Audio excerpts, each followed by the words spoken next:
Anggota Komisi 3 dari Dewan Perwakilan Rakyat PKS Faksi Abu Bakar Al-Habsyi mengakui suara, sayang, selama pertemuan kerja dengan Kepala Polisi Nasional, Listio Umum Sigit Prabowo berasal dari ponsel atau ponselnya.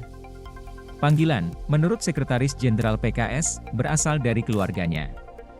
Dia hanya menerima suara, sayang, dan itu dari keluargaku, kata AFP pada hari Jumat. Abu menjelaskan bahwa suara itu adalah istrinya. Dia kemudian mempertanyakan lokasi kesalahan yang dia lakukan setelah menerima telepon dari istrinya sendiri. Pindah untuk melanjutkan konten. Bagaimana dengan etika hanya dengan menerima panggilan telepon dari istri doa yang, sayang, apa yang terjadi? ABE menjelaskan bahwa pada waktu itu dia menerima telepon dari istrinya dengan keadaan pembicara telepon seluler dan mic burning. Dia mengatakan dia tidak ingin memperpanjang munculnya suara misterius itu. Kedengarannya di pembicara, karena saya berbicara, saya baru saja selesai, jadi saya tidak ingin memperpanjang, jelasnya. Kemudian, ABE menanggapi serangkaian laporan di Pengadilan Kehormatan Dewan DPR karena suara misterius itu.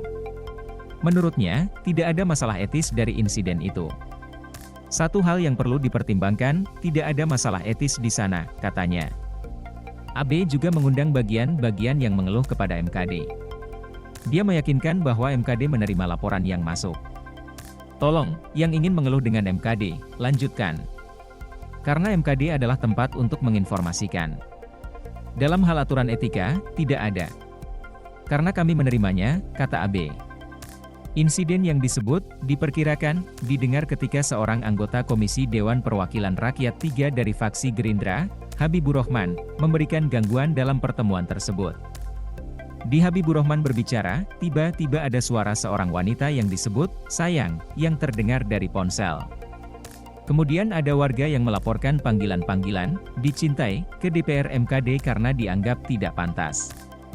Seorang warga bernama Bagues Yoganindita memberitahu Abu Bakar Al-Habsyi mengenai insiden itu.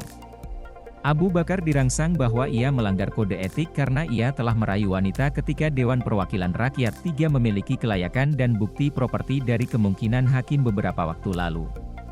Dugaan pelanggaran kode etik diperkuat oleh suara dari, diperkirakan, yang diperkirakan bahwa seluruh kamar terdengar selama pertemuan Komisi 3 dengan Kepala Polisi Nasional. Suara disebut, sayang, yang seharusnya berasal dari ponsel ABE Bakar. Selain itu, pertahanan DPP unit-unit juga melaporkan ABE.